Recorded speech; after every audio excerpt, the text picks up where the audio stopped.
It seems we know more about the world today than ever before. On social media and in the press, graphs, polls, charts come at us, skittering across our screens. Statistics, numbers, correlations. They can help us feel more in control of the world. They grab our attention when scrolling through our algorithmically organized phones. In universities, statistics courses are now among the most popular.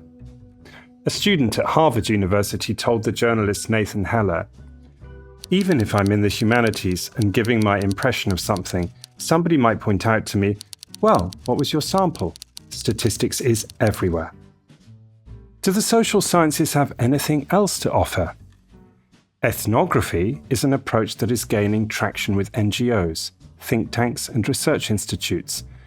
The word is often used by those wanting to listen to people, giving them a voice, to move beyond statistics, numbers, correlations. In many cases, though, we find that the word ethnography is used very loosely, attached to any form of qualitative research, to studies that do little more than interview people or conduct focus groups. Ethnography is not this. As the anthropologist Daniel Miller explains, ethnography is best understood by looking at what ethnographers and anthropologists actually do. Above all, ethnography is done through participant observation. Participant observation is the sort of observation that becomes possible when you, the researcher, become an active participant in what you are studying.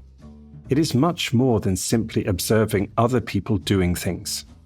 This could mean working in a homeless shelter for young women in Detroit, like Amy Meredith Cox. It could mean hanging out with street gangs in Abidjan in Côte d'Ivoire like Sasha Newell. It could mean spending months with investment bankers on Wall Street like Karen Ho. Ethnography can take a lot of time. A pioneering example of this approach is Bronislaw Malinowski's work among the Trobriand Islanders in Papua New Guinea.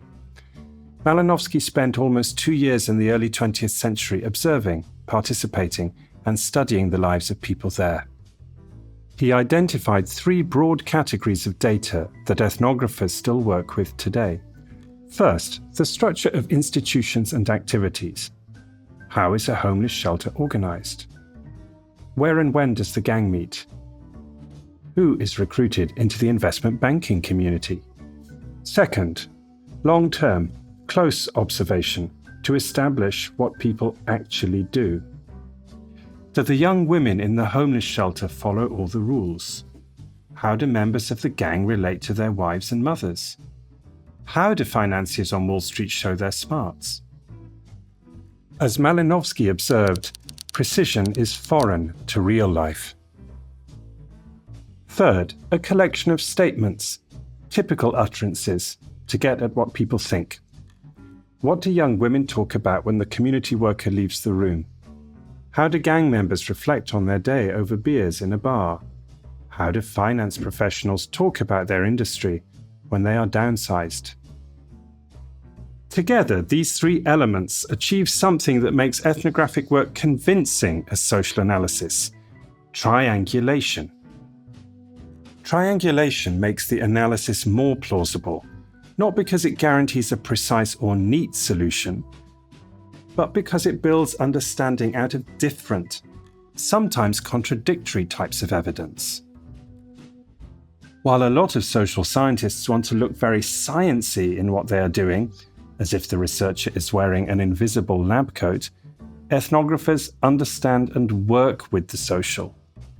While doing all this, ethnographers also have a lot of time to reflect on their position and role in the research. But what does this mean?